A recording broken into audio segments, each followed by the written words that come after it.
দর্শক, আজকে আমরা এসেছি রাজধানীর বায়তুল মুকাররম মসজিদে। সেই মসজিদ গেটেই এখন চলছে ইসলামিক ফাউন্ডেশন আয়োজিত ইসলামী বইমেলা।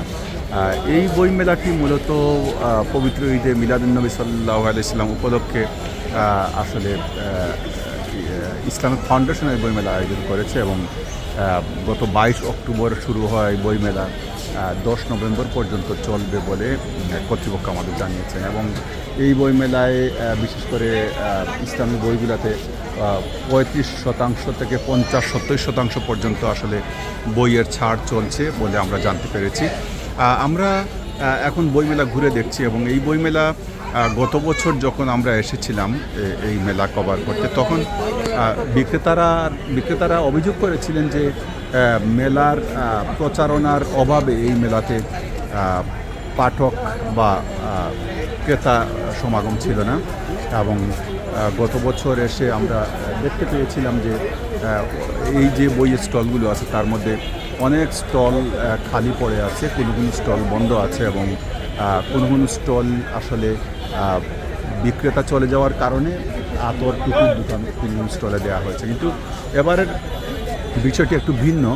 এবার যেটা আমরা দেখতে পাচ্ছি যে ব্যাপক ক্রেতা এখানে আছেন, খুব ভালো সমাগম হয়েছে এবং বলা যায় যে একটা জমজমাট একটা বইমেলা এবার হচ্ছে, যেটা মূলত বিক্রেতারা চেয়েছিলেন যে এরকম বইমেলা।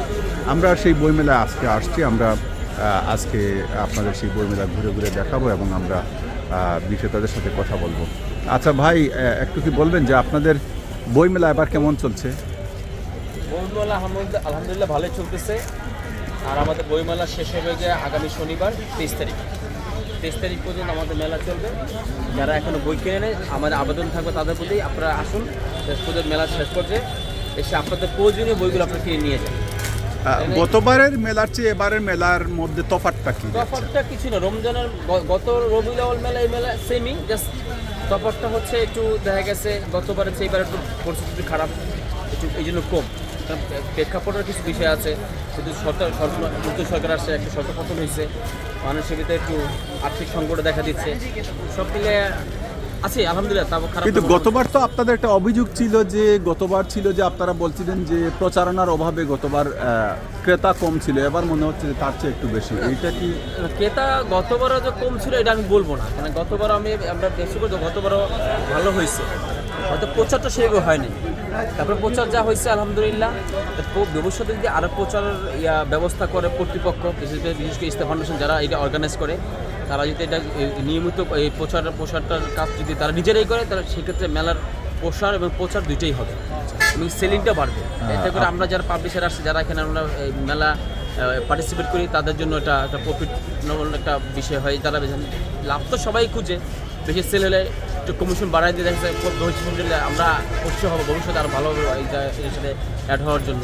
তো আবেদন থাকবে সর্বোপরি পাঠকদের প্রতি যে আপনারা আসেন, মেলা ঘুরেন, 10টা না একটা বই নেন, আপনার পছন্দ মতো নেন। আপনার পছন্দ অনেক বই আছে যেটা আপনারা দেখছিলেন যে একজন বিক্রেতা তার কথা বলছিলেন যে পাঠকের বিষয় নিয়ে এখানে তার কথা ছিল যে গতবারের মতোই এবারে বিক্রিটা আছে এবং মানুষের মধ্যে একটু যেটা আর্থিক সংকটের কারণে আসলে মানুষ বই কম কিনছে। আচ্ছা, আপনাদের গতবারের বই মেলায় কিছু বই আপনারা প্রকাশ করতে পারেননি, বাধা ছিল, এবার কি সেরকম বাধা আছে? গতবারে যেই বই মেলা যে বই প্রকাশ করছি আমরা সেগুলি করি। কিছু বই আসতে সারা বছর করা যায় না, সেগুলি অন্য প্রকাশনা করে, ওগুলি আমরা করি না। মেলা এমনি কেমন চলছে মেলা? পাঠক আসছে, বিক্রেতা আসছে? শুনছিলেন যে আরেকজন বিক্রেতা তার প্রতিক্রিয়া জানিয়েছিলেন যে তারা কেমন মেলা চাচ্ছিলেন আর কেমন চলছে। ভাই, আজকে একটু কি বলবেন যে মেলা কেমন চলছে আপনাদের? আলহামদুলিল্লাহ ভালো। গতবার কিছু বইয়ের প্রকাশনার ক্ষেত্রে একটু বাধা ছিল, এবার কি সেরকম বাধা আছে? না, এবার কোনো বাধা নেই, উন্মুক্ত সবার। এবার আপনারা আপনাদের মতো করে সব করতে পারছেন। গতবার নিষিদ্ধ ছিল বইগুলো এখন বর্তমানে মার্কেটে আসছে, যেগুলো নিষিদ্ধ ছিল এখন মার্কেটে আছে। এই দুই একটা বইয়ের নাম বলবেন যে কি কি আছে এখন? আমার পাশে চাই আমি মেজর ডালিম বলছি। আমার ফাঁসি চাই বইটা ওই যে মতিউর রহমান রেন্টুর বই, আচ্ছা। আর আরেকটা ছিল মনে হয় আমি মেজর ডালিম বলছি। মেজর ডালিমের এই বইটি গতবার নিষিদ্ধ ছিল, এবার সেটাও বিক্রি হচ্ছে। আরেকটা ছিল বোধহয় আমি আফগানিস্তানে আল্লাহকে দেখেছি, এরকম কি একটা বই ছিল। হ্যাঁ, এই বইগুলো ছিল। এবার দর্শক আপনারা শুনতে পাচ্ছেন যে গতবার যে বইগুলা বিক্রি নিষিদ্ধ ছিল, এবার বিক্রেতারা জানিয়েছেন যে সেই বইগুলো তারা এবার প্রকাশ করেছেন এবং তারা বিক্রি করতে পারছেন। কোনো কোন বইটা বলছিলেন? যে নন্দিত জাতি নিন্দিত গল্প একটা বই ছিল, এটা নিষিদ্ধ ছিল। আচ্ছা, ওই বইটা আছে। আপনারা শুনলেন যে মাওলানা দেলাওয়ার হোসেন সাইদি সাহেবের একটা বই গতবার নিষিদ্ধ ছিল, সেই বইটাও তারা এবার প্রকাশ করে এবার বিক্রি করছেন।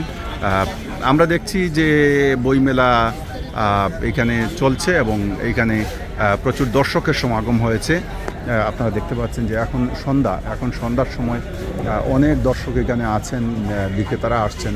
ক্রেতা বিক্রেতাদের মধ্যে যে আন্তরিকতা, যে একটা প্রাণের বন্ধন, এইটা আসলে বইমেলা আসলেই বোঝা যায় যে প্রাণটা আসলে মনে হয় যে মানুষের যারা পাঠক তাদের প্রাণটা বইয়ের মধ্যেই থাকে। আর বিশেষ করে ইসলামী বই যদি হয় তাহলে তার কথাই নেই। আমরা আরেকজনের সাথে একটু কথা বলি। ভাইয়া, আপনাদের স্টলে বিক্রি কেমন চলছে? গত বছরের চেয়ে এবার কি মনে হয়, ভালো বিক্রি? এবার গত বছরের তুলনায় এবার ভালো, কারণ গত বছর এত প্রচার ছিল না। এবার মোটামুটি কিছু মিডিয়া আসার কারণে একটু প্রচার হচ্ছে। আচ্ছা, যার কারণে মানুষজন কিছুটা আসছে। আচ্ছা, বইয়ে কি ছাড় আছে এবার? হ্যাঁ, ছাড় আছে। কত পার্সেন্ট থেকে কত পার্সেন্ট? সর্বোচ্চ 50% ছাড় আছে। আর কার বই বেশি চলছে? এখন আসলে এটা তো কোরআন হাদিসের বইমেলা, এখানে কোরআন হাদিসেই বেশি চলে, রাসূলের জীবনী, সাহাবীদের জীবনী, এই বইগুলোই বেশি চলে। আচ্ছা আচ্ছা আচ্ছা। শুনছিলেন যে একজন বিক্রেতা বলছিলেন যে কাদের বই, কিভাবে বই চলছে, কেমন বিক্রি হচ্ছে, এই বিষয়গুলি নিয়ে তিনি কথা বলছিলেন। আমরা এখন আপনাদের বইমেলা ঘুরে দেখাচ্ছি। আশা করছি আপনারা আমাদের সাথেই থাকবেন। ইসলামী বইমেলা এইটা হচ্ছে প্রতি বছরই বায়তুল মুকাররমের গেটে হয় এবং প্রতি বছরই প্রচুর পাঠক, লেখক এবং ক্রেতা বিক্রেতার সমাগম ঘটে এখানে। এবারও তাই ঘটেছে এবং আপনারা দেখছেন যে বইমেলায় আমরা একটু আগে বলছিলাম আপনাদের যে অসংখ্য পাঠক আছেন। এখন সন্ধ্যার সময় মেলায় পাঠকের ভিড় লেগে আছে এবং বিক্রেতারা প্রত্যাশা করছেন যে তারা যেরকম প্রত্যাশা করছেন সেরকমই একটা বইমেলা এবার হবে এবং তারা গতবার তাদের যে সংকটটা ছিল এই সংকটটা তারা এই মেলার মাধ্যমে কাটিয়ে উঠতে পারবেন বলে তারা প্রত্যাশা করছেন। হ্যাঁ।